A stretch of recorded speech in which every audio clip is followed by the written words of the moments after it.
పోతూ సంసారం చేసినోడు అప్పుల పాలు సంసారం చేస్తే ఆయన చేసిన అప్పుల కింద 4 నెలల 26,000 కోట్ల రూపాయలు మిత్తి కట్టిన నేను వచ్చినాక సన్నాసోడా లెక్కలు రా అసెంబ్లీకి నేను లెక్కలు తీసి చూపిస్తా.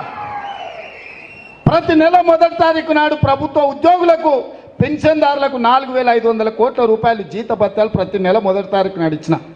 నువ్వు ఉన్నప్పుడు 25వ తారీఖు వరకు కూడా ఇయ్యలే. అదే కాకుండా ప్రతి ఆడబిడ్డకు ఆర్టీసీ బస్సులో ఉచితంగా ప్రయాణం ఏర్పాటు చేస్తే ఇప్పటికి 35 కోట్ల మంది ఆడబిడ్డలు బస్సుల్లో ఉచితంగా ప్రయాణం చేసిరు. రాజీవ్ ఆరోగ్యశ్రీ పథకాన్ని మొత్తం సర్వనాశనం చేస్తే ప్రతి పేదవాడికి 10 లక్షల రూపాయలు ఉచితంగా వైద్యం అందించి దాదాపుగా 200 కోట్ల రూపాయలు ఇప్పటికి ఖర్చు పెట్టిన. ఆర్టీసీ సంస్థనే మునిగిపోతుంటే ఆడబిడ్డలకు ఉచిత ప్రయాణం ఇచ్చే ప్రభుత్వం నుంచి 1,369 కోట్ల రూపాయలు